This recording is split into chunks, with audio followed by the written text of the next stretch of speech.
Finally, you may be wondering when you should refinance your mortgage.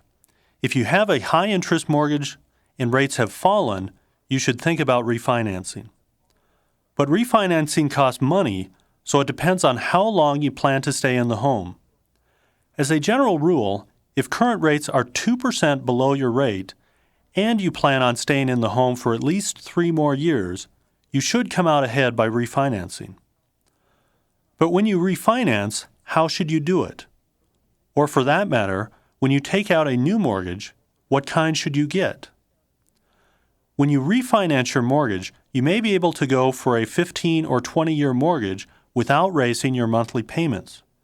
But when you refinance, you probably should avoid paying too many points. Points are prepaid interest, so there's a trade-off between higher points and a lower ongoing interest rate. Suppose you're borrowing $100,000. You could pay 2 points, or $2,000 in upfront interest, and pay 8.5% on $100,000 for the life of the mortgage.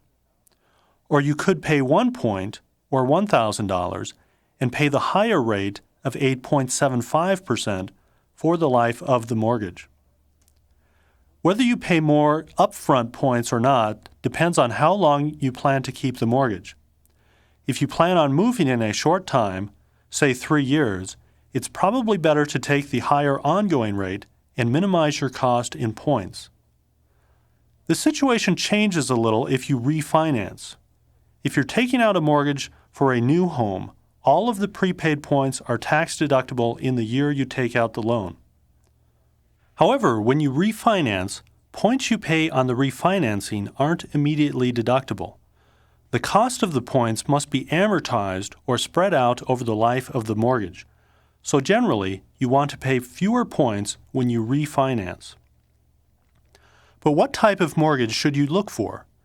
Back in the 1960s, a 30-year fixed-rate mortgage from your local savings and loan was about the only game in town. With the rise in housing prices and interest rates in the 1970s, however, all kinds of new mortgages, like adjustable rate or balloon mortgages, cropped up. Although these kinds of mortgages were useful in the early 1980s when interest rates were high and volatile, they're less useful now that we've entered an era with lower, less volatile rates. So nowadays, if you have to get something other than a fixed-rate mortgage with fixed monthly payments, you may be buying more home than you can afford. If you'll only be in the home for a few years, an adjustable-rate mortgage might be all right, but you'll sleep easier with a fixed-rate mortgage. Still, there's been a lot of financial innovation in mortgages, and depending on your circumstances, you could do better with a non-traditional mortgage. For example, let's say you know that you're only going to live in a home for 5 years. In this case, you might be able to find a mortgage that offers a fixed rate for 5 years and then changes to an adjustable rate for the remaining 25 years. This will give you a fixed rate while you're in the house with a lower overall rate because of the floating rate after the first 5 years.